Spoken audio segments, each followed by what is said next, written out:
Let's talk about capacitors in HVAC. By the end of part one, you should be able to explain what a capacitor does in a heating, ventilation, air conditioning, and refrigeration circuit.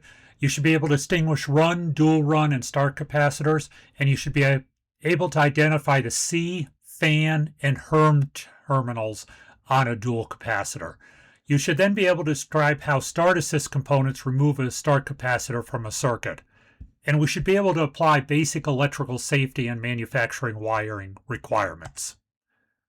So let's start by talking about the purpose, the construction, and the terminology and the circuit roles of the different capacitors.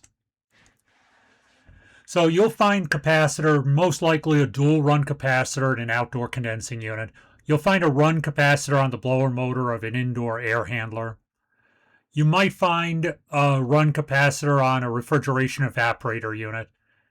You'll find a start capacitor in most single-phase compressor starting circuit. These are the little ones, not the big ones. And you might be able to find DC bus capacitors in the ductless mini-split outdoor units. So a capacitor stores energy in an electrical field. In an AC circuit, the capacitor current leads the capacitor voltage. Motor start circuits use this phase relationship to help create a rotating magnetic field and useful torque. The capacitor is made up of conductive plates separated by a dielectric that store electrical energy. If you look at part 3 of the diagram, it shows that the voltage or the current actually leads the capacitor voltage. That gets there first, usually out of phase by about 90 degrees. Capacitance describes the capacitor's ability to store a charge. Capacitance is usually stated in microfarads, the little U, F, or just MFD. A nameplate on the capacitor will also include the maximum AC voltage rating. Capacitance and voltage ratings describe different limits. Remember, a capacitor can retain hazardous charge after power is removed. So there's two common motor circuit functions. First, the run function. It improves phase relationship. It supports efficient torque. It remains in the circuit throughout the operation, and it's designed for continuous duty. The start function produces a high starting torque, used only during acceleration, and it must be removed from the circuit. It's designed for intermittent duty. So we've already learned capacitors store energy and affect a current to voltage phase relationship. Capacitors are commonly rated in microfarads and AC volts. The run and the start functions are different, even when both assist a motor. Stored energy remains a safety concern after disconnecting power. So let's take a closer look at run capacitors and dual run capacitors. They're used in PSC motor operation, they're continuous duty, and we want to look at the terminal identifications. So a run capacitor in a PSC motor is always in the circuit along with the start or auxiliary winding. It's not necessarily just a start winding if it's permanently in the circuit. It's also an auxiliary winding. So this is a permanent split capacitor motor. The main winding, which is the run winding, is powered consistently. The run capacitor is in series with the auxiliary or start winding. It's two parallel motor branches. During the starting phase, both circuits are energized. The run capacitor remains connected while the system is running. A run capacitor is part of a normal operating circuit of a permanent split capacitor motor. It remains connected whenever the motor is energized. It supports the phase shift needed for smooth torque. Its capacitance must match the equipment or motor requirement. A weak or open run capacitor can contribute to hard starting, overheating, or a failure to run. Now, a dual run capacitor is one capacitor sort of component that actually has two capacitors within it. You'll notice these in systems because they have three sets of terminals. You have a common terminal, that's the C. You have a fan terminal that goes to our outdoor condenser fan, and we have the HERM terminal, sometimes marked just H, which goes to the compressor. If we look at the center diagram here, it's two capacitor sections within one component. The shared terminal is marked C. C is not a ground terminal. Check the wiring diagrams. Contains a separate fan and HERM section that share the common terminal. And you'll see over on the right side, the fan goes to the fan circuit, the HERM goes to the auxiliary or start winding of the compressor. The C usually goes either to line 2 or to the contactor, depending on how the system is wired. To read the dual run terminals, C is common. It's a shared connection for both the capacitor sections. C is a circuit terminal. It's not an equipment ground. Fan connects to the condenser fan motor. HERM connects to the compressor. There's some good ideas with wiring to prevent mistakes. Photograph and label conductors before removal when it's possible.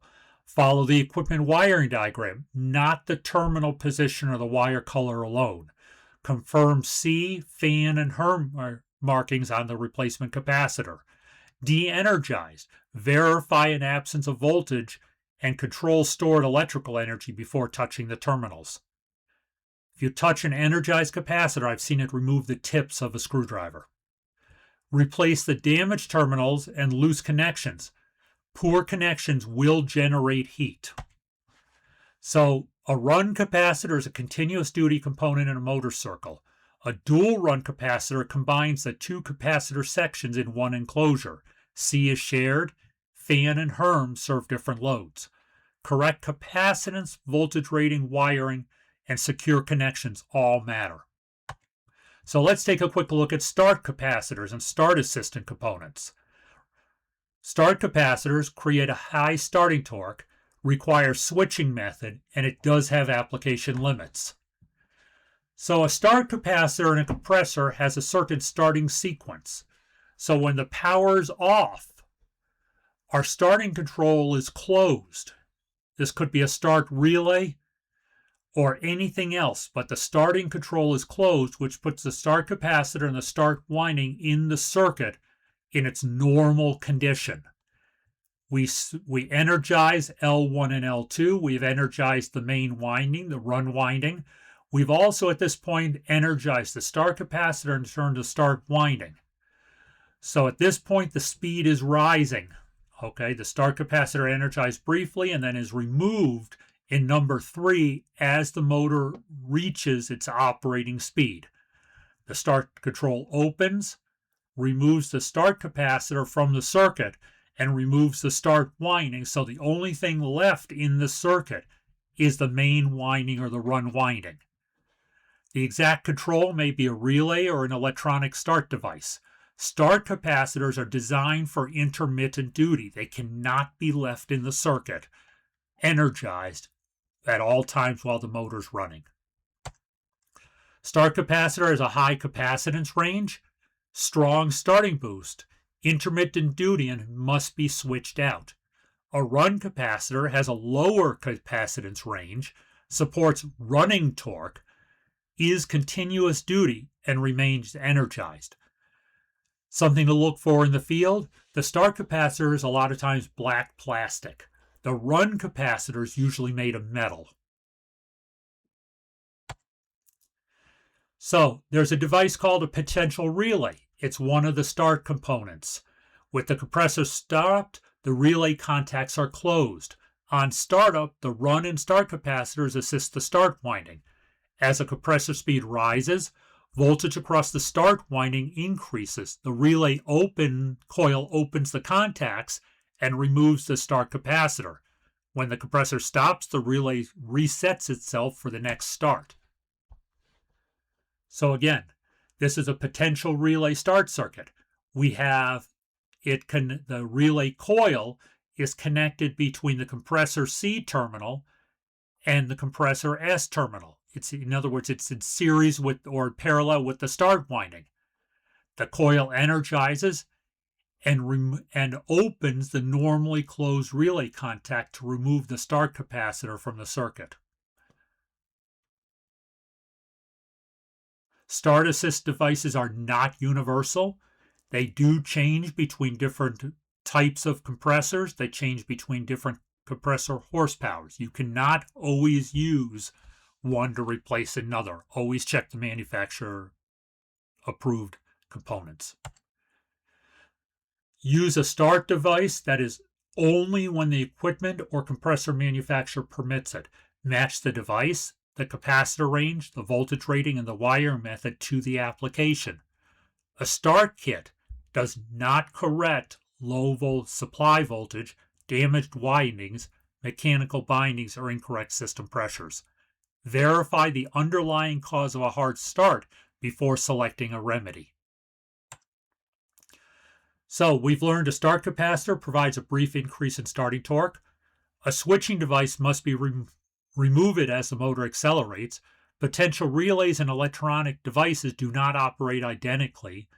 And start assist components must be approved and correctly matched to the equipment.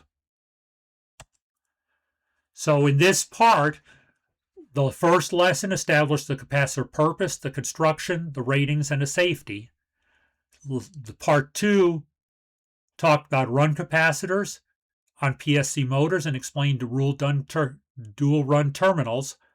Lesson 3 showed how capacitors and start assist controls support compressor acceleration.